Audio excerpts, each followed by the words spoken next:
You don't have to. You can stand right here. Wherever you like.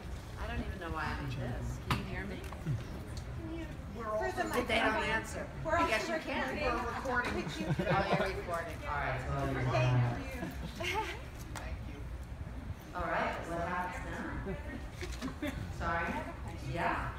Do you remember the certain point in your career that you felt like this is it, I made it, this is my moment? Did you hear the question? Go ahead and repeat. The question was, do I remember the tipping point where I thought I had made it? No. No, because I don't know what made it means. You know, in this business you can, you know, I mean, traditionally by the time you're 40 in this business, no matter what's been going on, things start going downhill. So I don't think there's ever a sense, I don't think you ever are in this business to try to make it or not make it. I think you just focus on the work and the experiences of doing it and try to learn as much as you can. And for me, it was always a means to an end, not an end in itself. So I took years off to have kids and I thought I would never work again. Somehow I worked again. And, you know, now I'm old and I'm still working. And I think I've worked my way through every category they have to my restaurant. Over the last how many 50 years, how long have I been doing this? Since 1970. Susan, congrats. What is the secret to your longevity, do you think? What is the secret to my longevity? I have no Did you have idea. never And I'm not going to ask. You know, if you try to explain a joke, it's not funny anymore. So I'm not going to even ask that question. I don't know. I'm very lucky. I'm very happy to be doing a job that I really am still enjoying, and people seem to enjoy it. And so I'm just lucky, and I don't know. I really don't know. Susan, congrats on the news. What a joy it is to work on such a female-driven film. Well, Matters even is a female-driven film too, because it was actually directed by a woman, and it's a story of a mother and a daughter. And since that's something that I have a much greater part in, I think that women are just the best, and I enjoy playing women. Not that I've had a chance to actually play men, but except in Cloud Atlas for 2 seconds. And there's so many different kinds of women, and I was told a long time ago that once you started playing mothers, that you then kind of sacrificed your sensuality and you couldn't go back to playing other kinds of parts, and I think that pretty much that's not true anymore, and it's not true because there's so many women my age and older that are playing all kinds of very interesting mothers that are bopping around doing different kinds of parts, and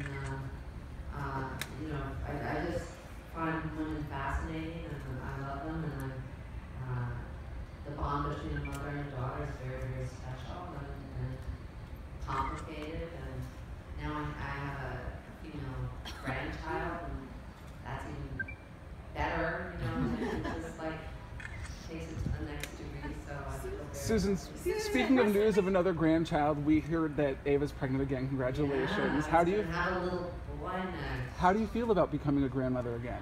I didn't really have much to do with it. I'm really happy because I think that it's great that Marlo's going to have a sibling, and I know my daughter and Kyle really wanted him. She's an incredible mom, and I'm really happy for them. It's so much easier to be a mother.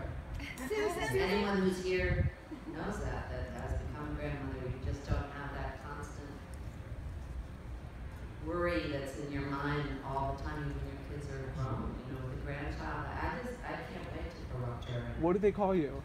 She calls me honey. I was saying that a friend of mine from the South, that's a very typical Southern name for your grandma, is honey. And I didn't think she'd be able to say it, but she said it very well. And so she says, honey, pick me up, honey, hug. She can say it. She's really. Last question. Recently, you've been speaking really openly and eloquently about certain political and social issues. How do you balance speaking out for what you believe in while maintaining such a remarkable career as an actress?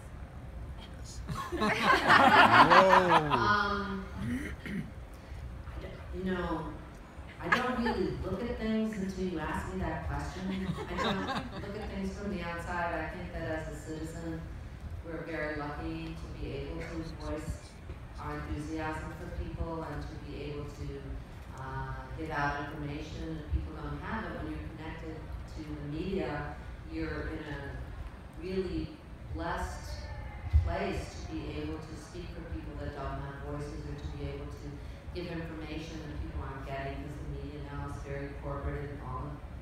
You know, you're part of the media, right? Yes.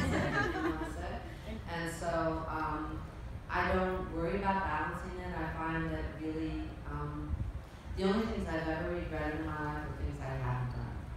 You can always apologize for making mistakes, but when you hold back and you don't do something that you really feel you want to do Like or what? say. Like what? Can you give us an example? Well, for instance, I remember one time going to the Academy Awards and trying to figure out exactly what to say in certain circumstances about the war. And I wish that I had been more explicit, because I had something to say, and I was very upset that I hadn't said anything when I had the opportunity in the audience. Get to Because say it I now? couldn't figure out exactly what it was, so I hadn't already said. Can you say it now? No. Do you ever think of getting Sorry, in the director's seat? thank you, sorry. Thank you.